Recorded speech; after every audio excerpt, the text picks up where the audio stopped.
નમસ્તે મિત્રો, આ ખેડૂત માર્કેટ યુટ્યુબ ચેનલમાં તમારું સ્વાગત છે। મિત્રો, રાજ્યમાં છેલ્લા 5 દિવસથી તાપમાનમાં સામાન્ય ઘટાડો નોંધાયો છે અને વાદળછાયું વાતાવરણ છવાયેલું છે।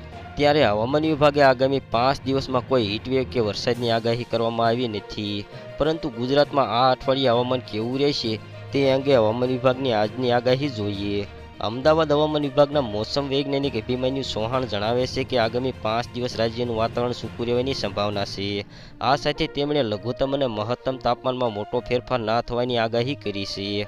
અભિમન્યુ ચૌહાણે આજે જણાવ્યું છે કે તાપમાનમાં મોટો ફેરફાર નહીં થાય, પરંતુ કેટલાક વિસ્તારોમાં 1 થી 2 ડિગ્રી તાપમાન વધવાની શક્યતા છે। પવનની દિશા અંગેની વાત કરતાં તેમણે જણાવ્યું છે કે ગુજરાતના દરિયાકાંઠાના દક્ષિણી વિભાગ પર હવા ઉત્તર પશ્ચિમ દિશા તરફથી ફૂંકાઈ રહી છે, જ્યારે ઉત્તર વિભાગના દરિયાકાંઠાના વિસ્તારોમાં પશ્ચિમ દિશા તરફથી પવનો ફૂંકાઈ રહ્યા છે। આ સાથે જમીની વિસ્તાર પર પશ્ચિમ અને ઉત્તર પશ્ચિમ દિશા તરફથી પવન ફૂંકાઈ રહ્યા છે। અત્યારે 4 દિવસ તાપમાન વધવાની શક્યતા નહીવત છે। તે પાછળનું કારણ જણાવતા અભિમન્યુ ચૌહાણે કહ્યું છે કે અરબ સાગરમાં અપર એર તરફથી આવતા પવનોના કારણે તાપમાન વધવાની શક્યતા હાલ નહીવત છે। મિત્રો, વિડીયો પસંદ આવ્યો હોય તો વિડીયોને લાઇક કરો, શેર કરો અને હજી સુધી આ ખેડૂત માર્કેટ ચેનલને સબસ્ક્રાઇબ ન કરી હોય તો કરી લો, જેથી નવા વિડીયો તમારા સુધી પહોંચતા રહે।